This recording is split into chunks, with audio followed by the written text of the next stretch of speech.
Hi, I'm Megan and welcome to my kitchen. Today's video is part of a collab with Sarah over at Sarah's Realm.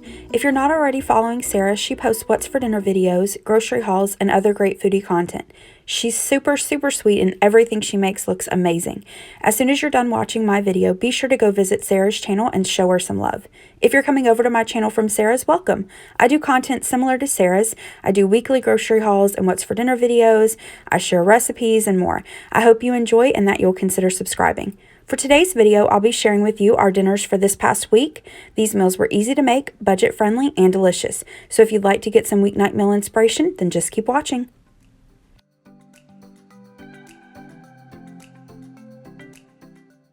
For dinner this first night, I'm just keeping it simple and making some cheeseburgers and fries. So for the fries, I'm using these thin cut fries from Great Value. I'm going to cook these in the air fryer at 400 degrees for about 15 minutes or so. You just want to cook them until they're as crispy as what you like them. I'm also going to add some of this French fry seasoning to the fries as I cook them. I got this from the Dollar Tree. My husband requested a dipping sauce for the fries, so I decided to make some Copycat Campfire Mayo from Red Robin. I've made this a couple times in the past and it's pretty good. You basically just mix together some mayonnaise, barbecue sauce, and a little bit of chipotle chili powder. I'm going to whisk that together and then put that in the refrigerator while my burgers cook. I will include a link to the recipe for this in the description box below. I just loosely follow it. It doesn't taste exactly like Campfire Mayo from Red Robin, but it's pretty close. I found these in my freezer. These are the Great Value beef burgers. I had 3 in this package, so I decided to cook these up to use up this package. I've just got my skillet here over about medium-high heat. I'm going to add the burgers, and then I'm going to season it with a little bit of this hamburger seasoning, as well as some Lowry seasoned salt. I'm going to season this side, and then after about 5 minutes, I'll flip my burger, season the other side, and then cook this for about another 5 minutes or so, or until the burger is cooked to your liking. During the last minute or so of cooking, I'm going to add a slice of cheese and then place the lid on the skillet and just allow that cheese to melt. And here are the finished plates. So we have the fries and the Copycat Campfire Mayo. For my burger, I wanted to do like a Copycat Steak and Shake Western burger. That's my favorite burger from Steak and Shake and I haven't had it in forever. So I have my cheeseburger with some Great Value pre-cooked bacon that I cooked in the microwave, barbecue sauce, and some fried onions. And I did toast our buns. I sprayed them with a little bit of spray butter and cooked them in the air fryer on 400 for just about 2 or 3 minutes. And then for my husband's burger, he has 2 patties with cheese and then some of the bacon, lettuce, tomato, ketchup, mayo, mustard, and some pickles. This was so good. Tonight for dinner, I'm going to make steak fajitas and a Mexican street corn salad. I'm going to start out by making the corn salad a couple hours in advance, but you don't have to make it in advance. I've got this skillet over about medium-high heat. I'm going to add in just a little bit of oil and then this bag of frozen corn, and I also added in a can of corn that I had drained. And I'm just going to stir that every so often until the corn is nice and roasted. Meanwhile, I am going to mix together the rest of the mixture in this bowl. Now, this is totally customizable. If you don't like a lot of heat, you can use no jalapenos or less jalapeno. If you like a lot of heat, you can leave in the seeds. I am going to remove the seeds and then dice the jalapeno pretty finely, and then I'm going to place that into my mixing bowl. Next, I'm going to chop up a little cilantro and add that. If you don't like cilantro, you can totally leave that out. And here's the toasted corn. I'm going to allow this to cool for a few moments before I add it to the rest of the mixture. And I have made this in the past where I don't roast the corn. You can do that. You can skip that step if you like. It does just kind of add a nice little nutty flavor. But like I said, if you're in a hurry or you just don't want to fool around with it, you don't have to toast it. But here, after the corn has cooled for a few moments, I'm going to add it to my mixture, give that a little stir, and then I'm going to add the remaining ingredients. So I'm going to add my minced garlic. And again, I will include the recipe for this in the description box below. Next, I'm going to add in my cayenne pepper, then the mayonnaise, the lime juice,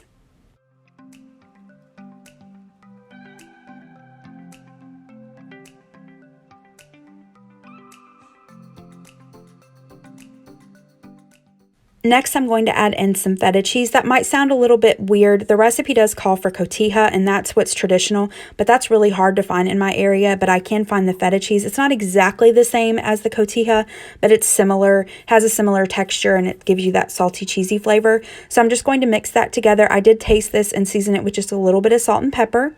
And then I'm going to place that into my serving dish and sprinkle it with a little bit of chili powder as well as some smoked paprika. And then I'm going to place that into the refrigerator just to allow the flavors to come together until we're ready for dinner. To make these fajitas, I didn't follow a specific recipe. I just kind of threw these together. But I have this skillet over about medium-high heat. I am going to add a little bit of oil. And then here I have this shoulder steak that I got on Markdown at Food Line, so I'm just going to slice that up pretty thinly. Next, I'm going to take some onions and bell peppers that I have sliced, and I'm going to add that to my skillet and just stir that around every so often and cook them until they're soft and tender. And I did season them with a little bit of salt and pepper.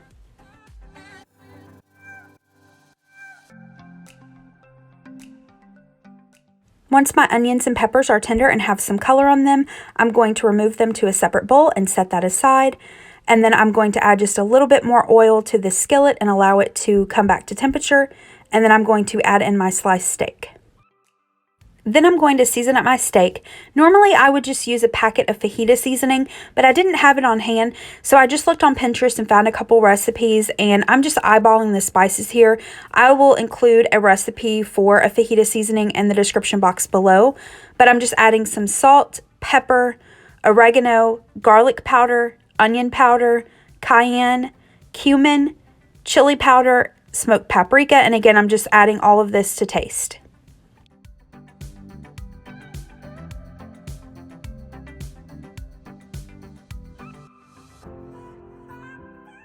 Then I'm going to give that a stir and allow the steak to finish cooking.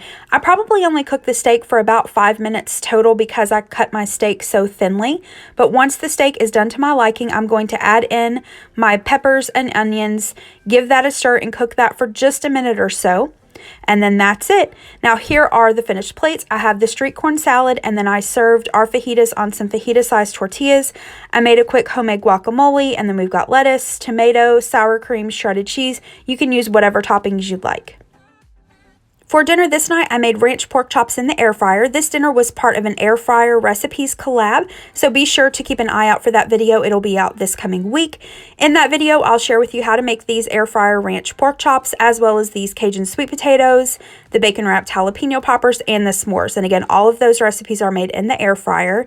Now, my husband, he doesn't love pork chops. A lot of times he'll eat them, but they're not his favorite.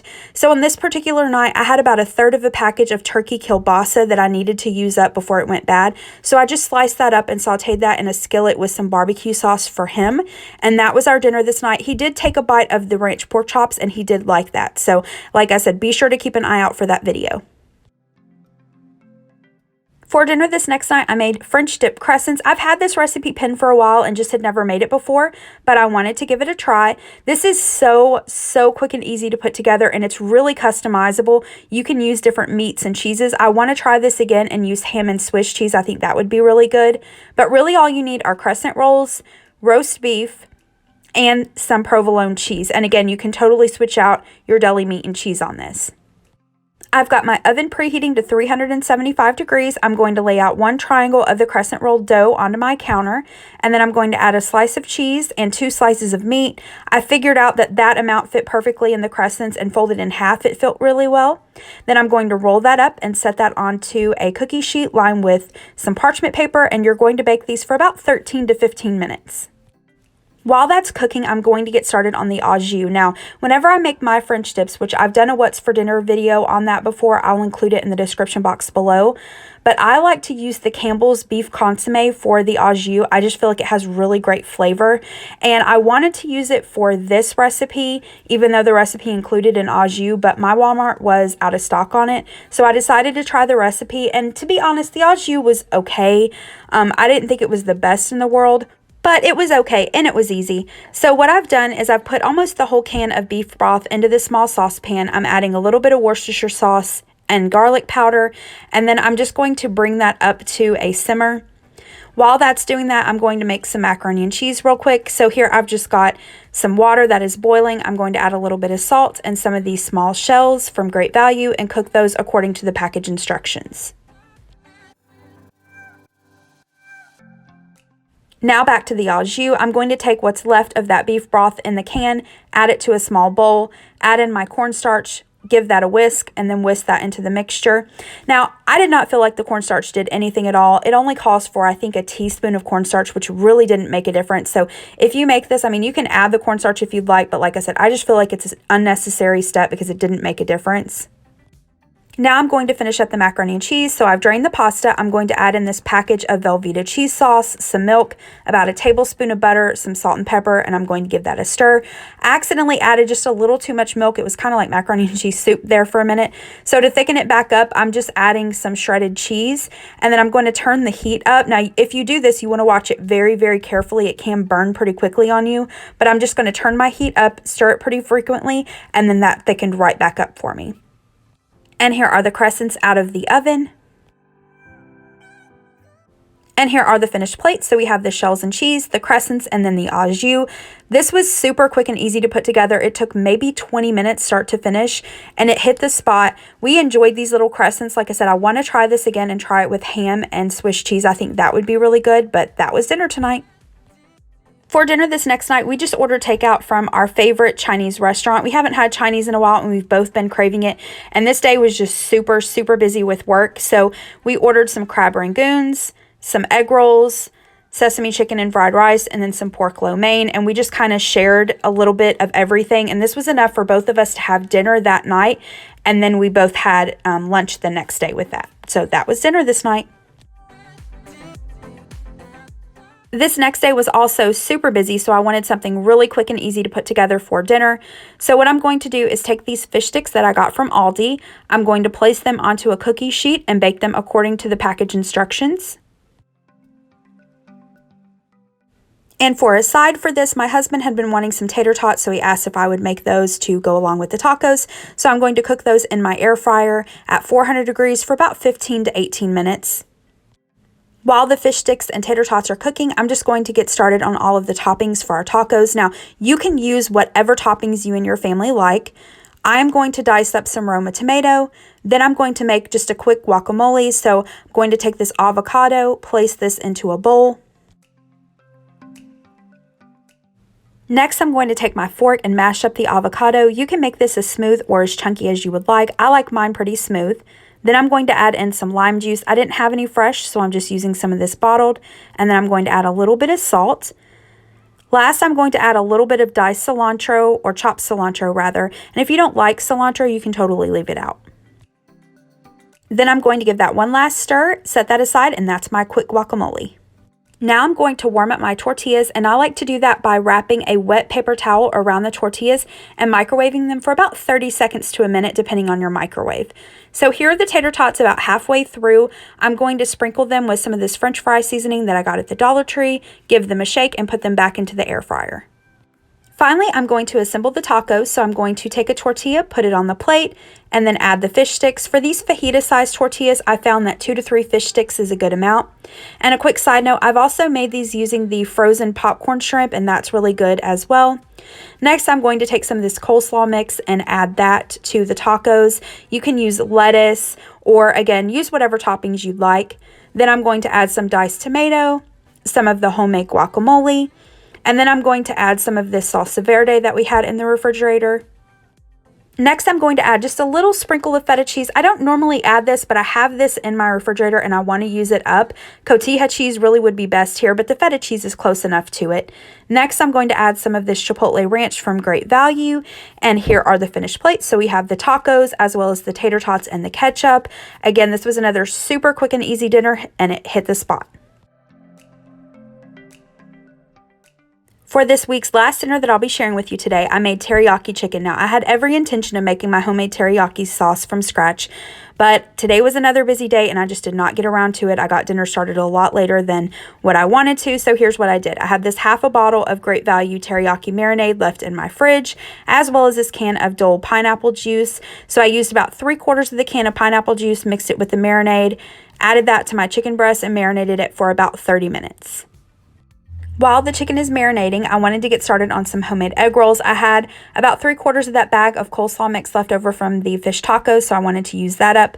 So here in this skillet, I've just added a little bit of oil. I'm adding the coleslaw mix, then I'm adding some soy sauce, some ginger powder, a little bit of garlic powder, and salt and pepper. And I don't really follow a recipe. I've just made these the same way for years, but I will do my best to try to find a recipe for this and include it in the description box below.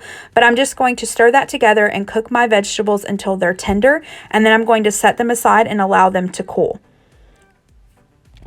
Now, normally I like to grill my teriyaki chicken, but again, tonight I was just going for easy, so I'm going to bake it. So I've taken this casserole dish, I'm spraying it with some cooking spray, I'm going to add in the chicken breasts, and then I'm taking a can of this pineapple tidbits that I've drained. I'm going to add the pineapple, and then I'm going to place this into the oven. I cooked this at 350 degrees, and I cooked it for about 20 minutes.